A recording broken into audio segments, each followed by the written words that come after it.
إلا بالله العلي العظيم. أعوذ بالله من الشيطان اللعين الرجيم. بسم الله النور النور. بسم الله يا مدبر الأمور. بسم الله يا خالق النور. بسم الله يا مالك النور. بسم الله يا خالق المخلوق. بسم الله يا غير مخلوق. بسم الله الرحمن الرحيم. الصلاة والسلام على سيد الأنبياء والمرسلين وآله الطيبين الطاهرين المعصومين أبي القاسم أبي فاطمة محمد. اللهم صل على محمد وآل محمد. وقال الله تبارك وتعالى في محكم كتابه المجيد وفرقانه الحميد وقوله الحق. بسم الله الرحمن الرحيم. قل لا أسألكم عليه أجرا إلا المودة في القربى. وقوله الثاني إن الله وملائكته يصلون على النبي يا أيها الذين آمنوا صلوا عليه وسلموا تسليما. اللهم صل على محمد وآل محمد. سامعین محترم ارباب دانش، تاریخ کا علم رکھنے والے روشن دل جوانان، تاریخ کو دلوں میں سموئے ہوئے بزرگان دین، دل ہے کہ 2-4 منٹ آپ کو کچھ اشعار آپ کی بارگاہ میں پیش کرنا چاہتا ہوں. میں 2 سال پہلے ڈیرہ اسماعیل خان میں ایک دفعہ آیا تو اہل سنت اور شیعوں کا اجتماعی مجمع تھا. جیسے ہی میں نے حضرت عباس کا جشن پڑھا، ایک صاحب آگے کہنے لگے مولانا یہ آپ کے ہاں عجیب رسم ہے. توجہ چاہوں گا آپ کی کہ حضرت عباس نہ تو نبی ہیں، نہ یہ امام ہیں، نہ ان کے اوپر کوئی کتاب نازل ہوئی، نہ ان کا قرآن میں نام آیا. ابھی سنی اپنے عقیدے کے مطابق کہہ رہے ہیں، نہ ہی جن 14 معصومین کو آپ معصوم کہتے ہیں یہ ان میں سے ہیں. پھر آپ حضرت عباس کو اس قدر منزلت کیوں دیتے ہیں؟ میں نے اس کا جواب 2 مصروں میں کہا. میں نے کہا میرا بھائی سن، کیا ہوا جو حضرت عباس نبی نہیں، کیا ہوا امام نہیں، کیا ہوا معصوم نہیں، کیا ہوا کہ ان کے اوپر کتاب نازل نہیں ہوئی، لیکن سن کریم ذات کے اس پر کرم زیادہ ہیں. بات ہوئی حضرت عباس کی. میں نے کہا کریم ذات کے اس پر کرم زیادہ ہیں. اب یہاں سے نکل اور جا کے پورا جہان دیکھنا. کریم ذات کے اس پر کرم زیادہ ہیں، جہاں میں مسجد ہیں کم علم زیادہ ہیں.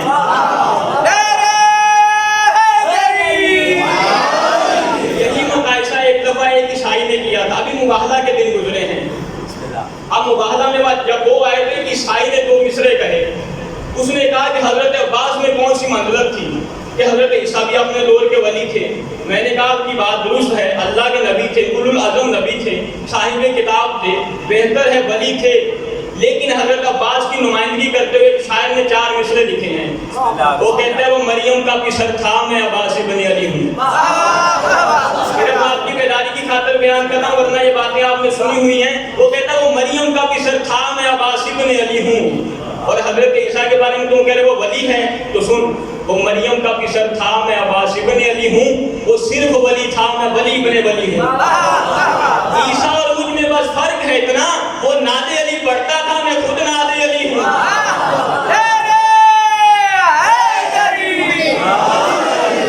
یہ ہے حضرت عیسیٰ اور یہ ہے حضرت عباس. اس قدر ہم ان کو چاہتے ہیں. جو آیت پڑھی اسی طرح ایران میں ایک مناظرہ چل رہا تھا. مناظرہ کیا تھا؟ ایک پرنسپل جاتا ہے اسکول کا دورہ کرنے، وہاں جا کے بچوں سے ایک عجیب سوال کرتا ہے. اب استاد نے بڑی تیاری کروائی ہوئی تھی کہ آپ کو چیک کرنے چیکر آ رہے ہیں، جو جو سوال بن سکتے تھے سوال ان بچوں کو بتا دیے. وہ کہتے نا اگر اس طرف سے وار ہو تو یہ جواب دینا، اس طرف سے وار ہو تو یہ جواب دینا. لیکن سوال کرنے والے نے بڑا عجب سوال کیا. آپ کو یاد ہے ہماری گفتگو کیا چل رہی تھی؟ کل ممبر میں نے چھوڑا تھا درود کی فضیلت بتاتے ہوئے. اب سارے سوال ان کو بتا دیے گئے. جواد بھائی جیسے ہی وہ پرنسپل آیا اس نے آگے سوال کیا، بچوں یہ بتاؤ اس وقت خدا کیا کر رہا ہے؟ اب یہ جواب تو بچوں کو بتایا نہیں گیا تھا، اور کسی نے یہ سوال کیا بھی نہیں ہے کہ خدا اس وقت کیا کر رہا ہے. بڑا عجیب سوال ہے. سارے بچے پریشان. استاد کی سائڈ پہ بیٹھا کچھ بتا نہیں رہا. ایک علی والے بچے نے ہاتھ کھڑا کیا، میں بتاؤں گا. بھائی اب پریشان ہے، کیا بتایا جائے؟ خدا اس وقت کیا کر رہا ہے؟ خدا رزق بھی دیتا ہے، خدا اولاد بھی دیتا ہے، خدا بارشیں بھی برساتا ہے۔ اگرچہ آج کل معاشرے میں کچھ اور بتایا جا رہا ہے، لیکن قرآن اور حدیث کی روح سے یہ تمام کے تمام امور خدا خود انجام دے رہا ہے۔ لیکن یہ سوال کر رہا ہے کہ میں یہ چاہتا ہوں کہ خدا رزق جب دیتا ہے دے چکا، خدا نے زندگی جب دینی تھی شب قدر کو دے چکا، اب زندگی دوبارہ نہیں دی جا سکتی، اب رزق دوبارہ نہیں دیا جا سکتا۔ سوال یہ ہے کہ اس وقت خدا کیا کر رہا ہے؟ اب بچہ اٹھا اور کہا بسم اللہ الرحمن الرحیم، ان اللہ و ملائکتہ یصلون علی النبی یا ایھا الذین آمنوا صلوا علیہ وسلموا تسلیما۔ کہ اگر تم سوال کرتے ہو تو یہ ترجمہ ہے، خدا قرآن میں خود فرما رہا ہے، اے میرے پیارے ملائکہ، میں اس وقت میں بھی اہل بیت پہ درود پڑھ رہا ہوں، تم بھی اہل بیت پہ درود پڑھ رہا ہو۔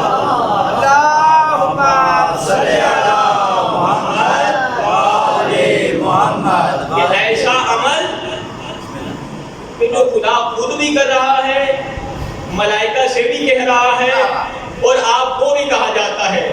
اور پھر درود کے فائدے کیا ہیں؟ کل تو آپ کو ثواب بتایا تھا۔ امام رضا علیہ السلام کی بارگاہ میں ایک شخص آتا ہے،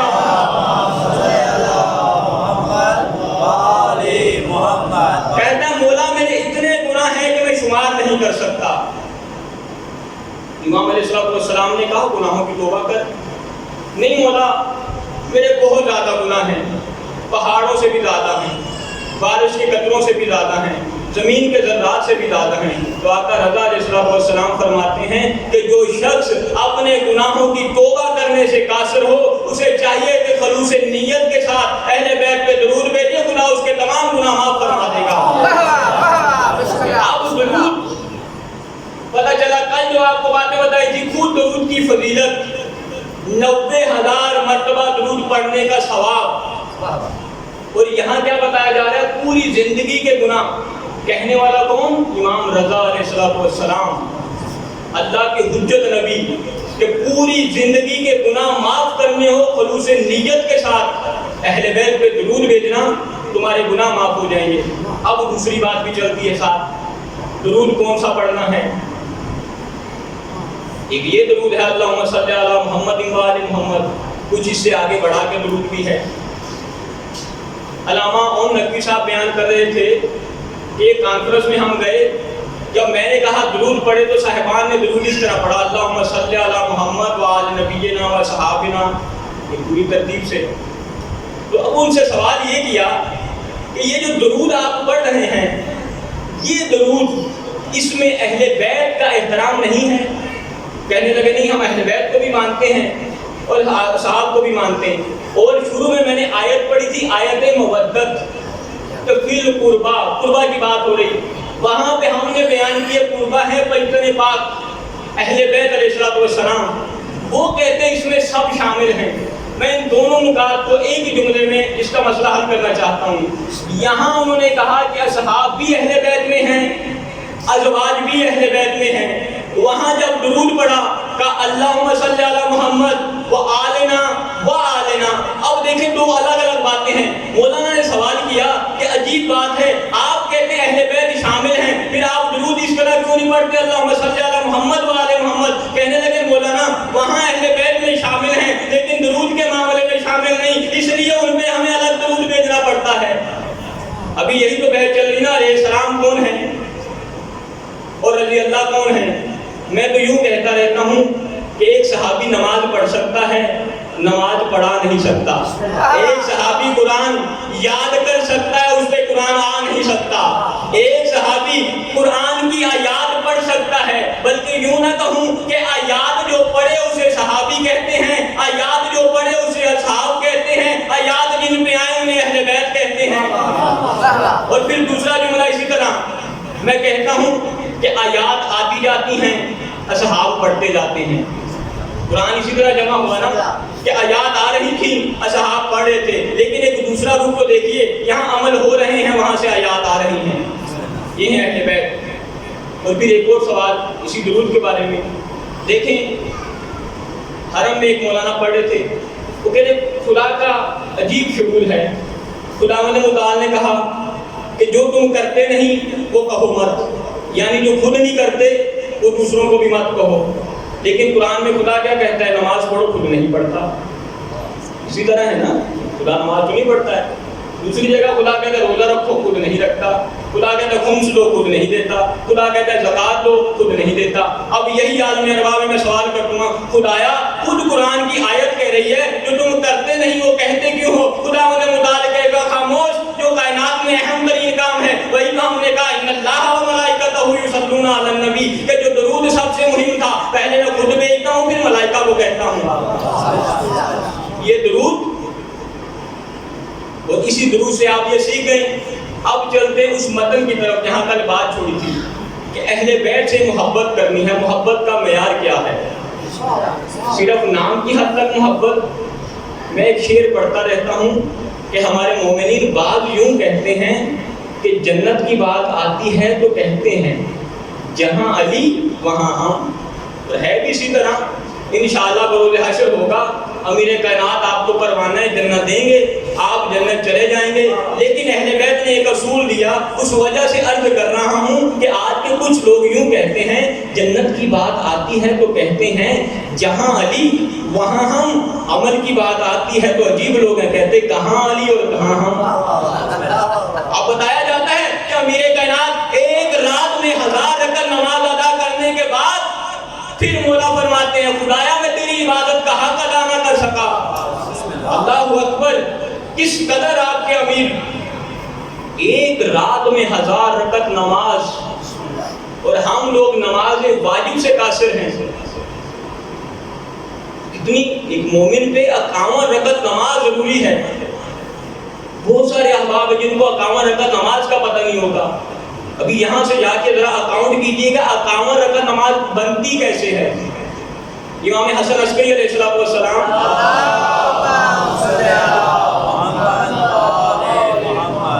مولا بیان کرتے ہیں مومن کی صفات.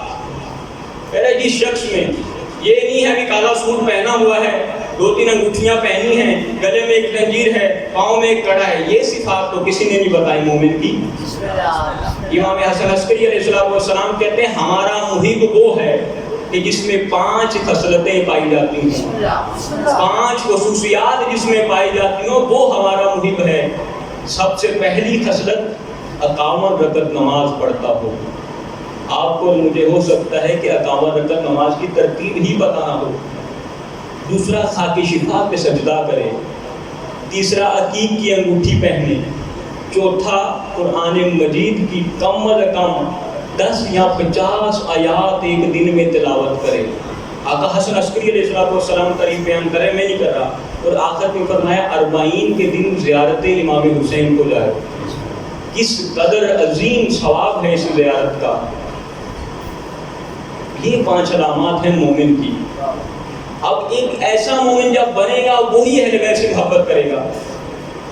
میں مومن کی صفات بیان کرتا ہوں. نہج البلاغہ میں ایک امام کے صحابی ہیں حمام، ہاتھی والی کے ساتھ حمام. مولا کا بڑا متقی صحابی ہے. نہج البلاغہ آپ جا کے دیکھیے گا، طویل خطبہ ہے لیکن 2-4 الفاظ آپ کے سامنے بیان کرتا ہوں. حمام آگے مولا کو کہتا ہے مولا متقیوں کی صفات کیا ہیں. اب دیکھیں نا، آپ اذان میں کہتے ہیں امام المتقین، کہ ہمارے امام جو ہیں متقیوں کے امام ہیں. اب پتہ چلے متقیوں کا امام کیسا ہے اور متقی کیسے ہیں. یہی سوال حمام کر رہا ہے. اگرچہ کچھ مشکل الفاظ ہے لیکن تھوڑا سا سفر ہے، اس کے بعد آپ کی زحمت نہ. حمام آ کہتا ہے مولا متقی کسے کہتے ہیں. امام کہتے ہیں حمام تو متقی ہے، چلا جا. چلا گیا. کچھ ٹائم گزرا، پریشان تھا کہ متقی کیسا ہوتا ہے. پھر آیا مولا کی بارگاہ میں، مولا متقی کسے کہتے ہیں. امام نے کہا حمام میں علی کہہ رہا ہوں تو متقی ہے، تو چلا جا. پھر چلا گیا. اب دیکھیے اس سے بڑی سند کیا چاہیے ایک انسان کو جسے کائنات کا متقی ترین امام کہے کہ تم متقی ہے. تیسری دفعہ پھر آتا ہے. تیسری دفعہ جب یہ آتا ہے کچھ خوارج پاس بیٹھے ہوئے ہیں. اب آگے کہتا ہے مولا مجھے متقیوں کی صفات بتائیں. مولا نے بسم اللہ پڑھ کے نہج البلاغہ میں پورا خطبہ دیا، 1.5 صفحے کا خطبہ ہے. مولا فرماتے سن، متقی وہ ہے کہ جس کی تسبیح کر کر کے ہونٹ خشک ہوتے ہیں. متقی وہ ہے سجدے کر کر کے پیشانی پہ اس کے نشان ہوتا ہے. متقی وہ ہے سجدے کر کر کے اس کی ران پہ کٹھے بنے ہوتے ہیں. متقی وہ ہے کہ جس کا چہرہ زرد ہوتا ہے. متقی وہ ہے کہ جس سے کسی کو کوئی پریشانی نہیں ہوتی. متقی وہ ہے کہ روزے رکھ رکھ کے اس کا پیٹ کمر سے سے لگا ہوتا ہے. متقی وہ ہے کہ نمازیں پڑھ پڑھ کے اس کی کمر جھکی ہوتی ہے. متقی وہ ہے جو ہمسایوں کا خیال رکھتا ہے. متقی وہ ہے جو اپنے رشتہ داروں سے صلح رحمی کرتا ہے. متقی وہ ہے کہ جس کی کوئی نماز قضا نہیں ہوتی. متقی وہ ہے کہ جس کے کوئی گناہ سرزد نہیں ہوتا. یہ ساری باتیں امام بیان کرتے گئے. یہ حمام بڑا خوش ہوتا گیا کہ یہ ساری صفات تو مجھ میں پائی جاتی ہیں. ایک جملہ امام نے ایسا گہرا کہا کہ ایک دفعہ اس کے ہوش اڑ گئے. امام نے کہا متقی وہ ہے کہ جس سے کسی کو کوئی پریشانی نہیں ہوتی. اب معیار دیکھیے میرے کائنات کا. متقی وہ ہے کہ جس سے کسی کو کوئی پریشانی نہیں ہوتی. پریشانی میں کتنا ٹائم لگتا ہے. آپ اچھا لباس پہنے کسی کو تکلیف ہو جاتی ہے, لیکن متقیوں کی صفات میں امام بتا رہے ہیں. حمام سن, متقی وہ ہے کہ جس سے کسی کو تکلیف نہیں ہوتی. جیسے یہ جملہ کہا نا, اب یہ پریشان ہوا کہ مجھ سے تو بہت لوگوں کو تکلیف ہے. اگلا جملہ جیسے ہی مولا کائنات نے کہا, حمام سن, متقی کو کسی سے تکلیف نہیں ہوتی اور متقی انسان سے کسی کو تکلیف نہیں ہوتی. یعنی اس کو کسی سے تکلیف نہیں ہوتی, کسی کو اس سے تکلیف نہیں ہوتی. اب اپنا اور ہمیں محاسبہ کرنا چاہیے کہ ہم کس سطح پہ ہیں. صبح سے شام تک کتنے لوگوں کو ہم سے اذیت ہوتی ہے. جیسے ہی میرے کائنات نے یہ کہا نا کہ حمام سن, متقی کو کسی سے تکلیف نہیں ہوتی اور متقی کو کسی سے تکلیف نہیں ہوتی. جیسے یہ جملہ کہا, حمام زمین پہ گرا اور اس کی روح پرواز کر گئی.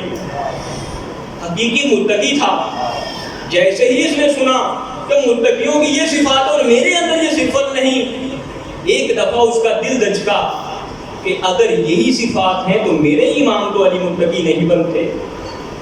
یعنی امام المتقین, میں تو اس فرشت میں نہیں ہوں کہ کہہ سکوں میرے بھی امام میرے کائنات ہیں. اب جیسے ہی مولا کا یہ یہاں پہ اس کی جان نکلتی ہے, وہ خوارج میں ایک بندہ اٹھ کے کہتا ہے مولا آپ اس کے قاتل ہیں. امام علیہ السلام نے کہا خاموش, بے شک تیری زبان پہ یہ جملے شیطان نے جاری کروائے ہیں. اب اس قدر متقی جب ہوگا, اس کے بعد اہل بیت سے محبت کرنی ہے. محبت کی ایک مثال دیتا چلوں. کوفہ ہے, امیر کائنات کا دور ہے. امام کے ایک چاہنے والے نے چوری کی. جیسے ہی اس نے چوری کی تو کچھ لوگوں نے آ کے امیر کائنات کو بتایا, مولا آپ کے فلاں چاہنے والے نے چوری کی. اب امیر کائنات نے اسے بلا دیا.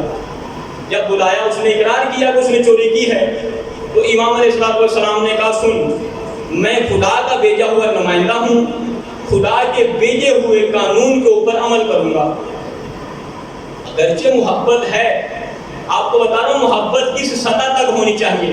صادق آل محمد کو یہ فرماتے ہیں, درود پڑھیں محمد والے مولا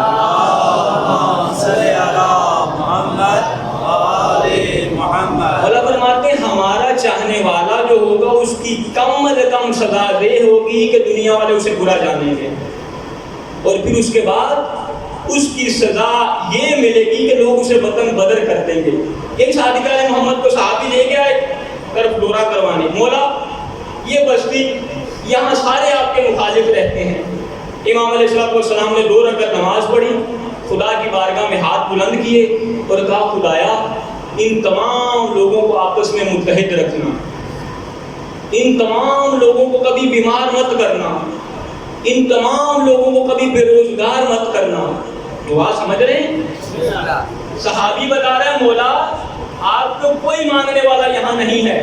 امام علیہ السلام دعائیں دے رہے ہیں, آپ کی توجہ چاہوں گا. تھوڑا سا آگے گئے, فرمایا مولا یہاں سارے آپ کے محب ہیں. امام علیہ السلام نے دعا کے لیے ہاتھ بلند کیے, خدایا ان تمام کو منتشر کر دے. دوسرا جملہ کا خدایا ان تمام کو وقتاً فوقتاً بیماری لاحق کر دے. خدایا ان تمام کو بے روزگار رکھنا. صحابی آپ اور میری طرح پریشان کہ بھئی وہاں جہاں مانگنے والا کوئی نہیں, ان کے لیے بہترین دعا, یہاں سارے مانگنے والے ہیں, ان کے لیے عجیب ترین دعا. ہاتھ باندھ کے کہتے ہیں مولا اس کا فلسفہ کیا ہے, محبت سمجھانا چاہ رہا ہوں. فرمایا سن, وہاں جب تو نے بتایا کہ یہ سارے کے سارے آپ کے مخالفین ہیں, آپ کے نام لیوا نہیں ہیں, میں نے پہلی دعا کی خدایا ان سب کو متحد رکھنا. توجہ چاہوں گا آخری بندے تک. خدایا ان سب کو متحد رکھنا, تو نہیں جانتا کائنات کی ساری گندگی اکٹھی رہے گی, دنیا میں گند نہیں کریں گے. پتہ چلا جو اہل بیت کا محب نہیں ہے وہ مصر کچرا ہے. فرمایا کہ یہ متحد رہیں گے, دوسری جگہ گندی نہیں کریں گے. پھر دوسری دعا کی، خدایا ان کو بیمار نہ کرنا، یہ بیمار نہیں ہوں گے ان کے گناہ معاف نہیں ہوں گے۔ تیسری دعا کی، ان کو بے روزگار نہ کرنا، یہ بے روزگار نہیں ہوں گے، یہیں تک رہیں گے۔ اب اگلی بات سن، کہا مولا وہاں آپ نے دعا کیسے کی؟ فرمایا وہاں میں نے یہ دعا اس لیے کی کہ ان کو منتشر کرنا، جہاں ایک علی والا جائے گا وہاں علی علی ہوگا۔ اب بھی اسی طرح ہے نا، بلکہ آپ کو صلح رحمی کا جملہ بتایا، ہمارے یہاں کتنا پیارا کلچر ہے، کائنات میں ہر پارٹنرشپ میں جب لڑائی ہوتی ہے تو وہ ختم ہو جاتی ہے۔ مثلا آپ نے کسی کے ساتھ معاملہ کیا، ایک دکان بنائی آپ نے، بعد میں آپ کے درمیان اختلاف ہو گیا، دکان ختم، اس کے پیسے اس کو، اس کے پیسے اس کو۔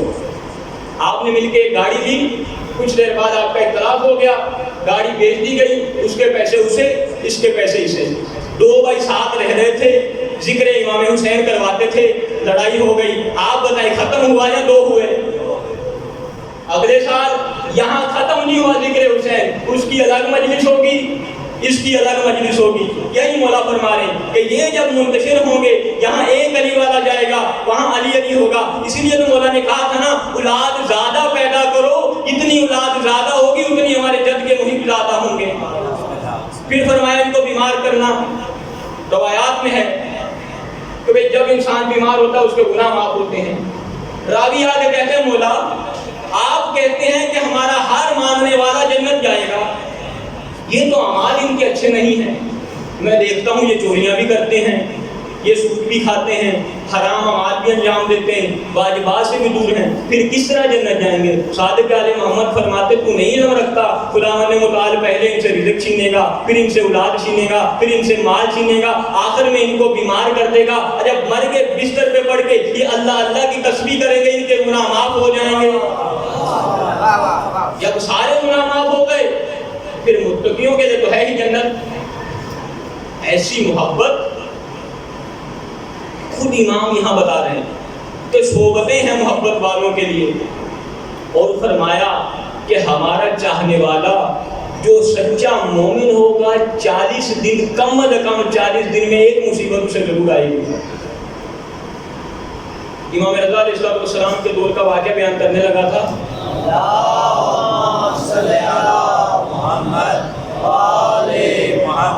جو لوگ مشہد زیارت کے لیے گئے ہیں انہوں نے دیکھا مسجد گوہر شاد ہے حرم کے اندر، مسجد گوہر شاد ایک ملکہ ہے مشہد کے رہنے والی۔ پہلے یہ مسجد نہیں ہوتی تھی، آپ کو محبت بیان کرنا چاہ رہا ہوں، محبت کیسی ہوگی، وہ جملہ میں بھولا نہیں ہوں، اس کے بعد بیان کرتا ہوں۔ بسم اللہ۔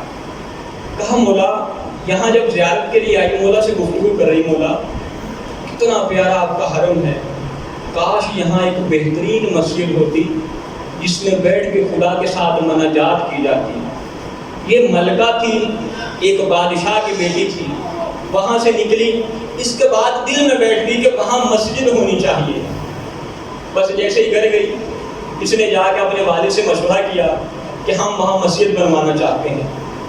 مسجد بنوانے کے لیے اس نے کہا کہ 4 شرطیں ہوں گی۔ پہلی شرط، وہ شخص یہاں کام کرے گا جس کی نماز شب قضا نہ ہو۔ دوسری یہ شرط ہے کہ جو وہاں مزدور کام کریں گے ہمیشہ باوضو ہوں گے، اور اس شرط کے زمرے میں لکھا کہ اگرچہ وہ 50 دفعہ بھی وضو کریں ان کا وقت جو ہے مزدوری سے کاٹا نہیں جائے گا، وہ شمار کیا جائے گا۔ اور تیسری شرط کہ جو جانور وہاں کام کریں گے ان کو مارا نہیں جائے گا۔ اور آخری شرط جو رکھی گئی وہ یہ تھی کہ جب تک یہ کام کریں گے درود کی تسبیح کریں گے۔ اس کے کہنے پہ مسجد بننا شروع ہوئی، ایک انجینئر کو لایا گیا، مسجد شروع ہو گئی۔ یہ آتی وہاں کام دیکھتی، آگے دیکھتی کام ہو رہا ہے، دیکھتی رہی، مسجد تعمیر ہوتی رہی۔ اب جیسے ہی ایک دن یہ آتی ہے یہاں پہ، جو انجینئر مسجد بنا رہا تھا، کیونکہ یہ ملکہ تھی بہت خوبصورت تھی، اس کو اس کے ساتھ پیار ہو گیا۔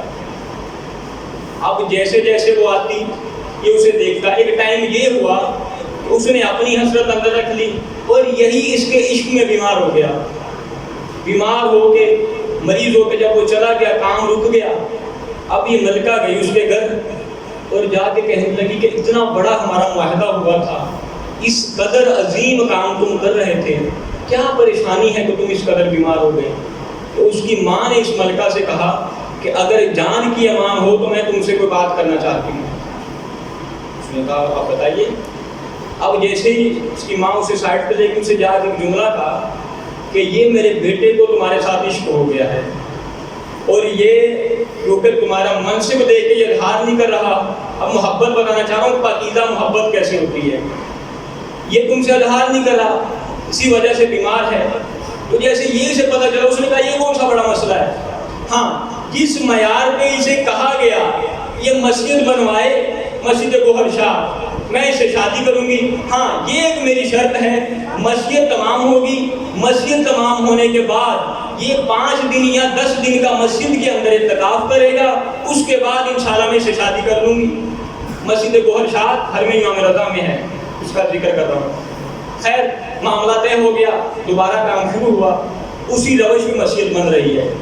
جب مسجد تمام ہوئی نا، مسجد تمام ہونے کے بعد اب یہی شخص جو انجینئر تھا اعتکاف میں بیٹھ گیا مسجد میں۔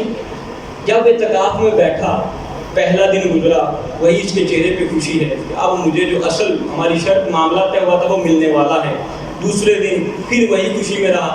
تیسرے دن جب نماز شب کے لیے اٹھا نا، ایک دفعہ اس کا دل متوجہ ہوا، کہنے لگا افسوس ہے کہ میں نے اس قدر عظیم کام صرف ایک عورت کے لیے کر دیا۔ دل تبدیل ہوا۔ جیسے ہی دل تبدیل ہوا، حرم امام رضا علیہ السلام میں پہنچا، کہا مولا سارے معاملات ختم، آئندہ بس میں آپ کی محبت چاہتا ہوں۔ اب جیسے ہی وہ ملکہ آتی اس کے پاس، اسے کہا کہ تمہارا اعتکاف پورا ہونے والا ہے، کیا اہتمام ہے؟ اس نے کہا اب مجھے ضرورت نہیں ہے۔ اب وہ عشق حقیقی جو تھا، عشق مجازی جو تھا، اب وہ حقیقت میں تبدیل ہو گیا۔ بعد میں لکھا کہ 10 دن کا جب وہ اعتکاف پورا کر چکے، اس قدر خدا کے قریب ہوئے کہ اس وقت علم حاصل کرنا شروع کیا، اور اب جو ہے تاریخ میں ان کو آیت اللہ صادق کے نام سے جانا جاتا ہے۔ اس قدر قیمتی محبت۔ اور میں جو جملہ بیان کر رہا تھا، اب مولا نے اسے بلایا، امام علیہ السلام نے کہا اللہ کا قانون ہے میں نافذ کروں گا، تم نے چوری کی ہے تمہارے ہاتھ تو کاٹے جائیں گے۔ اب امام جواد کے دور کا واقعہ یہ، جب امام کو منصب امامت ملا، کچھ صاحب وہاں آئے اور کہنے لگے کہ یہ جو قرآن کی آیت ہے کہ چور کے ہاتھ کاٹے جائیں، چور کے ہاتھ کیسے کاٹے جائیں گے؟ اب ایک صاحب نے آیت وضو پڑھی اور کہا یہاں سے کاٹے جائیں گے، دوسرے صاحب نے دوسری دلیل دی یہاں سے کاٹے جائیں گے۔ امام علیہ السلام نے جو وہاں کہا، اب دیکھیں امام 10واں ہو یا 9واں ہو یا امام پہلا ہو، اماموں نے جو عمل کیا سب کا عمل ایک جیسا ہے۔ اب جیسے ہی میرے کائنات کی بارگاہ میں شخص لایا گیا، امام علیہ السلام نے کہا تیرے میں ہاتھ کاٹوں گا، کہتا ہے مولا آپ ہاتھ کاٹے لیکن میں آپ کا محب ہوں۔ ہاتھ کٹوائے، وہی کٹی ہوئی انگلیاں ہاتھ میں لی، آپ کی توجہ چاہوں گا، لے کے مین چرواہے پہ آ گیا، جیسے ہی آگے چوک میں کھڑا ہوا نا، سارے احباب اکٹھے ہوئے، کہا بتا کیا علی علی کرنے نے تجھے دیا، دیکھا آج ہاتھ کٹوا لیے؟ اس نے کہا خاموش۔ اب صاحبان پوچھ رہے تھے جیسے آج کے دور میں ہوتا ہے، بتا تجھے علی کی محبت نے کیا دیا، علی نے تیرے ساتھ کیا کیا؟ ایک صاحب بڑی اونچی آواز میں کہتا ہے سنا بڑا بڑا علی علی کرتا تھا تو، تیرے ہاتھ کس نے کاٹے؟ کہا خاموش سن، میرے ہاتھ اس نے کاٹے جو خدا کی رضائیں خریدنے والا ہے، میرا ہاتھ اس نے کاٹے جس کے بارے میں رسول خدا نے فرمایا انا مدینۃ العلم وعلی جنبابھا، میرا ہاتھ اس نے کاٹا جو حسنین کا بابا ہے، میرا ہاتھ اس نے کاٹا جو زہرا کا شوہر ہے، میرا ہاتھ اس نے کاٹا جس نے خدا کی مرضیاں خریدی، میرا ہاتھ اس نے کاٹا جو ایک رات میں 1000 رکعت نماز پڑھنے کے بعد کہتا ہے خدایا میں تیری عبادت کا حق ادا نہ کر سکا۔ کہا میرا ہاتھ اس نے کاٹا جو رات کے پہر میں سینے پہ ہاتھ مار کے کہتا ہے کہ اے سورج گواہ رہنا، اے ستاروں گواہ رہنا کہ اس قدر تم نے علی کو کبھی سویا ہو نہیں پایا۔ 40 فضائل میرے کائنات کے بیان کر کے کہتا ہے یہی تو حقیقی محبت ہے کہ جن کے در پہ بندہ جائے، یہاں ہاتھ کیا انگلیاں کیا جان کاٹ دی جائے لیکن محبت میں فرق نہیں آنا چاہیے۔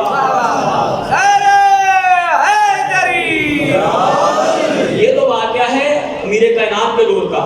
ایران کا آخری واقعہ سنا کے آپ کی زحمتیں تمام۔ ایران میں ایک شخص نے قتل کیا، جب اسے قتل کی پھانسی دی گئی نا، امام خمینی کا دور تھا، جیسے اسے پھانسی دی گئی تو اسے کہا آخر میں ایک اشعار بلند کرو۔ اب اسے پھانسی بھی امام خمینی کی طرف سے دی جا رہی تھی، تو اس نے کیا کہا؟ پھانسی پہ ایک لمحہ جانے سے پہلے درود بر خمینی.